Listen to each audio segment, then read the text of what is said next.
से आप सभी लोग कक्षा 12 यूपी बोर्ड हिंदी काव्य।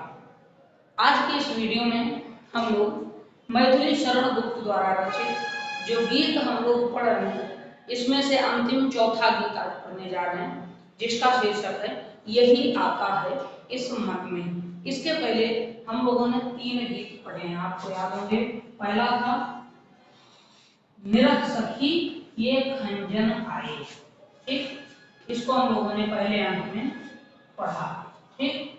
दूसरा था शिशिर न फिर गिरिवन में, शिशिर न फिर गिरिवन में। तीसरा गीत हम लोगों ने पढ़ा कि मुझे फूल मत मारो, ठीक है, जिसमें कामदेव से वो कहती है मुझे फूल मत मारो। आपने पढ़ा कि ये उर्मिला का वियोग वर्णन है। लक्ष्मण के वनवास के बाद राम और लक्ष्मण जब वन में चले गए तो लक्ष्मण के वियोग में वो किस तरह से दुखी होती हैं। अब आज चौथा गीत हम लोग पढ़ने वाले हैं, यही आता है इस मन में, ठीक है। इसको हम लोग पढ़ेंगे। अगर कहीं किसी को कोई समस्या होगी तो मुझे सूचित कीजिएगा, ठीक है। ध्यान दीजिए। उर्मिला कहती है अपनी सखी से, जिससे कह रही थी कि निरख सखी है खंजन आए, उसी से कहती है कि यही आता है इस मन में। ये सखी मेरे मन में यही बात बार बार आती है कि छोड़ धाम धन जाकर मैं भी रहूं उसी वन में। कहते मैं चाहती हूँ कि धाम धन, धाम क्या होता है? घर।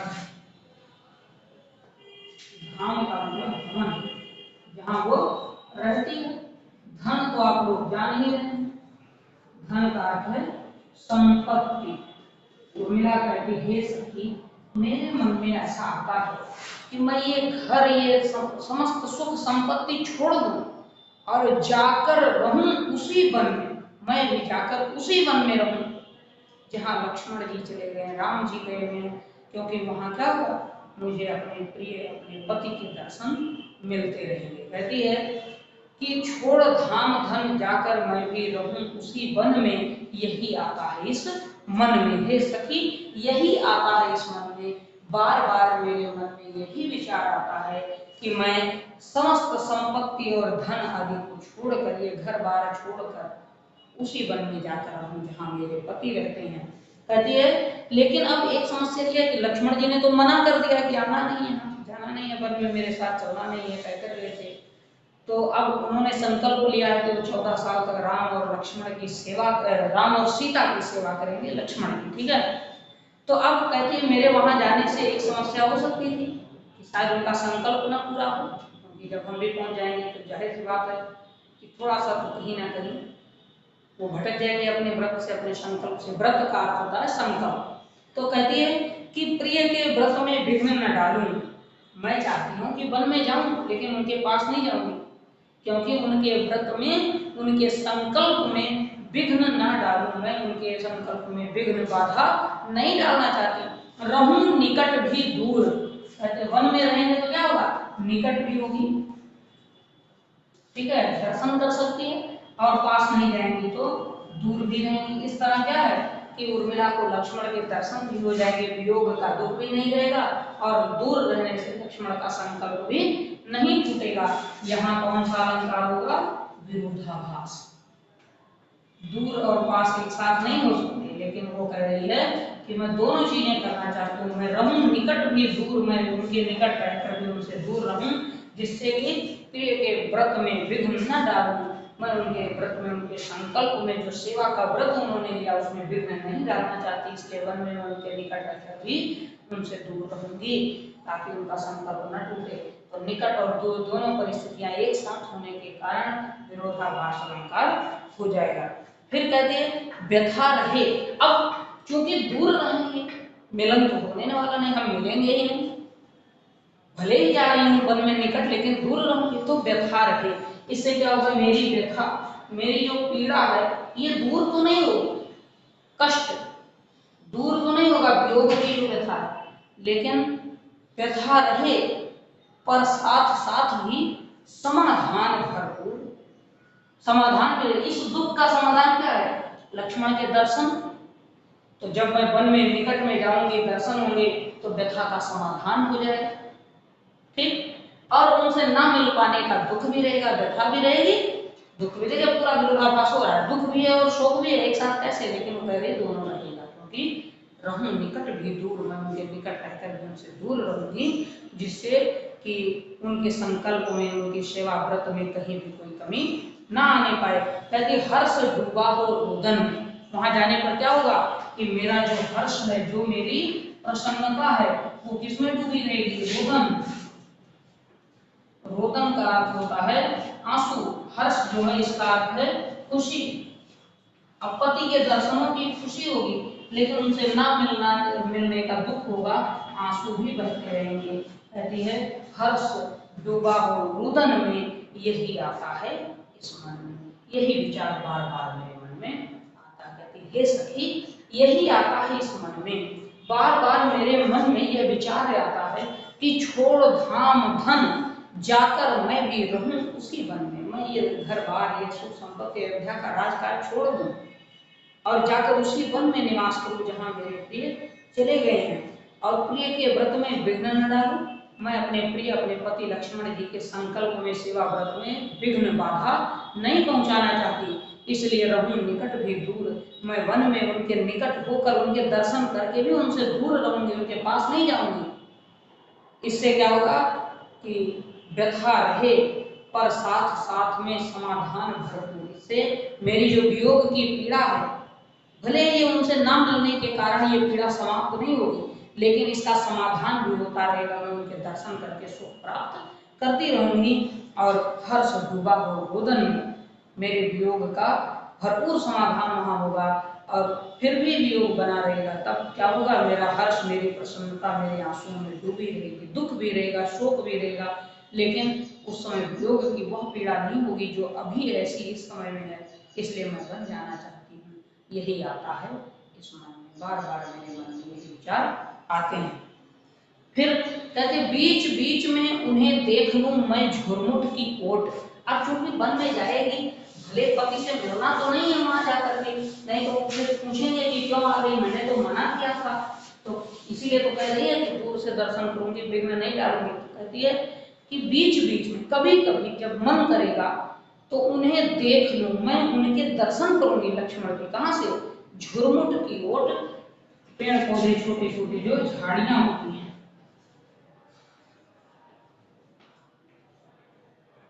ठीक है, झाड़ियों की ओट से, पीछे से, पेड़ पौधों के पीछे खड़े होकर मैं उनके दूर से दर्शन कर लिया करूंगी, और जब वो निकल जाए तब लेटूं उसी धूल में लेट। और जब वो रास्ते से चले जाएंगे तो उनके चरणों की धूल पाने के लिए मैं उसी धूल में क्या करूं, लेट जाऊंगी। इससे मुझे अपने पति से मिलने का सुख प्राप्त हो जाएगा। देखिए, जो वास्तव में इनके मन में प्रेम होता है, वो अपने प्रिय के प्रेम को पाने के लिए कुछ भी करने को तैयार होते हैं, और वही वास्तविक प्रेम नहीं। अब आज के जमाने का स्वार्थी वाला प्रेम हो तो क्या होगा, गए हैं तो जाए वन में, हम तो हैं, हम महल में हैं, हम वन में नहीं रह पाए हैं, अपना खाएंगे सोएंगे मस्त रहेंगे, एक जंजाल नहीं है। लेकिन उर्मिला से थोड़ा है, वो तो रो रही है, उसका तो कुछ कहानियों में तो लोग कहते हैं कि मतलब वो बिल्कुल, कहीं कहीं पर आता है कि दीप जलाए देवी के मंदिर में बैठी रही, कुछ लोग कहते हैं वो सो गई थी और विश्राम ही करती रही इतने दिन तक कि जब वो आएंगे तब देखा जाएगा। तो इस विषय में कहानियां बहुत सी हैं, कभी क्लास में हम लोग बैठेंगे तो फिर हम अपना चर्चा करेंगे और अच्छे से सुनाएंगे। अभी बस इतना जानिए कि कहती है कि बीच बीच में उन्हें देख लूं मैं झुरमुट की ओर, मैं पेड़ पौधों के झुरमुट, झाड़ियों की ओर से, झाड़ियों के पीछे से उन्हें देख लूंगी, उनके दर्शन कर लूंगी, और जब वो निकल जाए, जब लक्ष्मण जी चले जाएंगे रास्ते से, तब लेटूं, तब मैं लेटना चाहती हूँ उसी धूल में, उस धूल, उस बालू में जिस पर से वो गए, रास्ते की उस धूल में मैं लेट करके उनसे मिलने का सुख प्राप्त करूंगी। रहें रत वो निज साधन में, वो अपने कर्म में, साधन यहाँ करने का मतलब कर्म, ठीक है, और रत का मतलब लगे रहना, अपने कर्म में लगे रहते हुए रत रहेंगे अपने साधन में, अपने कर्म में, अपनी सेवा के व्रत में वो लगे रहे, वो अपना काम करते रहे, मैं कोई बाधा नहीं पहुंचाऊंगी, बस इतना ये कि मैं पेड़ पौधों की झाड़ियों की ओर से उनके दर्शन करूंगी, और जब वो चले जाएंगे तो मैं उसी फूल में लेट करके उनसे मिलने का सुख प्राप्त करना चाहूंगी। फिर यही आता है इस मन में, कहते रहे रत वे निज साधन में, वो अपने कर्म में रत रहे, उनके कर्म में बाधा ना पहुंचे, यही आता है इस मन में। ऐसे विचार बार बार मेरे मन में आते रहते हैं, हे सखी मैं इसीलिए वन में जाना चाहती हूँ। फिर देखिए आगे एक बहुत बड़ी बात दर्शन की कह जाती है कि जाती जाती अंत में, जाते जाते का मतलब अंत में, चलते चलते, गाती गाती, कहते कहते कह जाऊं यह बात। उर्मिला कहती हे सखी इतना दुख मुझे है, मैं वन में जाना चाहती हूँ, लेकिन जाते हुए अंत में इतनी सी बात कह जाऊं यह बात, मैं केवल एक बात छोटी सी बात कहना चाहती हूँ कि धन के पीछे जन जगती में उचित नहीं उत्पात। हे जन, जन कौन? मनुष्य, ये मनुष्य, हाँ धन के पीछे, धन के पीछे अर्थात धन के लिए लोग क्या करते हैं, संपत्ति के लिए लड़ते हैं। तो उर्मिला करे धन के पीछे जन, हे मनुष्य संपत्ति के लिए, धन के लिए उचित नहीं उत्पात। जगती में, कहां पर? जगती, जगती का मतलब संसार, ठीक है।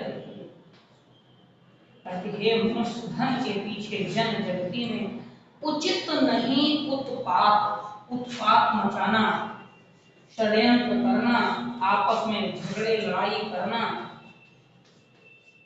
झगड़े लड़ाई, ठीक है। इसी को आप क्या कहेंगे?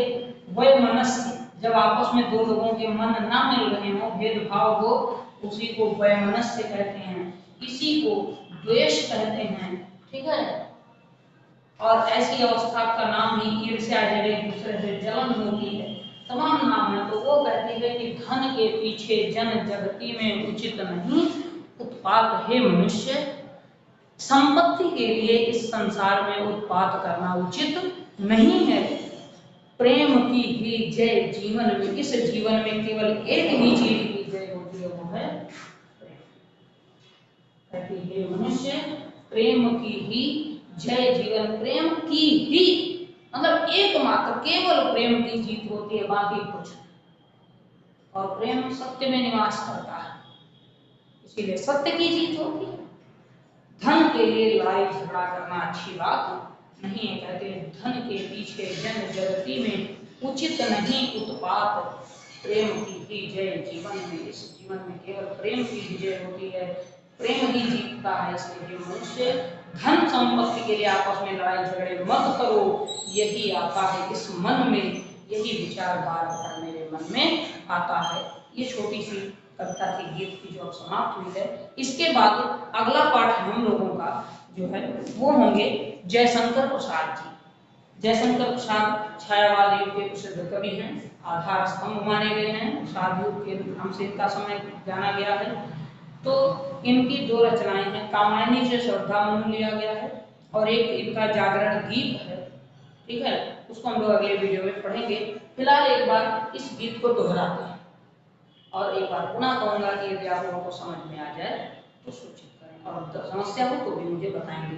देखिए उर्मिला अपनी सखी से क्या कहती है, कहते यही आता है इस मन में, हे सखी मेरे मन में यही विचार बार बार आता है कि छोड़ धाम धन, ये घर ये संपत्ति छोड़कर जाकर मैं भी रहूं उसी वन में, मैं भी जाकर उसी वन में, उसी जंगल में रहूं जहां आज मेरे पति लक्ष्मण जी चले गए। प्रिय के व्रत में विघ्न न डालना, मैं अपने प्रिय अपने पति लक्ष्मण जी के संकल्प में, सेवा का जो उन्होंने संकल्प दृढ़ निश्चय किया उसमें विघ्न नहीं डालना चाहती, कोई बाधा नहीं चाहती। रहूं निकट भी दूर, मैं वन में उनके पास रहकर भी उनसे दूर रहूंगी, यानी कि दूर से उनके दर्शन करूंगी, उनके पास नहीं जाऊंगी। व्यथा रहे, इससे मेरे मन में वियोग की पीड़ा जरूर होगी, उनसे मिल तो नहीं पाऊंगी, व्यथा रहे, और साथ साथ ही समाधान भरपूर, लेकिन इस व्यथा के साथ साथ इसका समाधान, इसका उपचार भी रहेगा साथ में, तो मुझे कोई कष्ट नहीं होगा। मैं चाहती हूँ उनके संकल्प में बाधा ना पड़े, इसलिए मैं पास भी रहूंगी और गुरु जी उनके दर्शन भी करूंगी, लेकिन पास नहीं जाऊंगी। इससे मेरे मन में भले दुख रहे, लेकिन इस दुख का उपचार भी होता रहेगा। और हर्ष डूबा हो रुदन में, वहां क्या होगा, मेरी प्रसन्नता आंसुओं से डूबी हुई होगी, लेकिन यह स्थिति नहीं होगी जो अभी यहाँ अयोध्या में रहते हुए। इसलिए मैं वन में जाना चाहती हूँ। यही आता है इस मन में। हे सखी, मेरे मन में बार बार ये विचार आता है। फिर कहते, बीच बीच में उन्हें देख लूं मैं झुरमुट की ओट। मैं चाहती हूँ जब मैं वन में रहूं, तो जब लक्ष्मण जी रास्ते से निकल रहे हैं, तो मैं झुरमुट की झाड़ियों के पीछे से ओट से उन्हें देख लूं। मैं चाहती हूँ कि झाड़ियों के पीछे से मैं उन्हें देख लूं, उनके दर्शन कर लूं, और जब वे निकल जाएं, जब वो रास्ते से चले जाएं, तब लेटूं। तब मैं लेटना चाहूंगी उसी धूल में, उस धूल में, उस बालू में जिस पर उनके पैर पड़े हुए, उनके चरणों की धूल में, उस रास्ते की धूल में लेट करके ही मैं उनसे मिलने का सुख प्राप्त करना चाहूंगी। रही रत वे निज साधन में, मैं चाहती हूँ कि वे अपने साधन, अपने कर्म में सदैव लिप्त रहें, अपने संकल्प को पूरा करते रहे, उसमें कोई विघ्न ना आने पाए। देखिए, कहते जाति जाति गाती गाती, अब ये मैथिली शरण गुप्त के विचार उन्होंने व्यक्त किए। कहते हैं, जाते हुए चलते अंत समय में गाते गाते कहते हुए कह जाऊं यह बात, हे सखी मैं यही एक बात कहना चाहूंगी। उर्मिला कहती है कि जाते जाते गाते गाते अंतिम समय में चलते हुए मैं यही बात कहना चाहूंगी, हे सखी, कि धन के पीछे जन जगती में उचित नहीं उत्पात। हे मनुष्य, धन के लिए, संपत्ति के लिए इस संसार में उत्पात करना, षड्यंत्र करना, लड़ाई झगड़ा करना उचित नहीं है। प्रेम की ही जय जीवन में, इस जीवन में केवल प्रेम की जय होती है, प्रेम की जीत होती है, इसलिए आपस में लड़ाई ना करो। उर्मिला कहती है, हे सखी, यही आता है इस मन में, यही विचार बार बार मेरे मन में आता रहता है कि मैं उस वन में जाकर हूँ। ठीक है, तो ये कविता समाप्त हुई। जयशंकर प्रसाद की कविता में अगले वीडियो में मिलेंगे।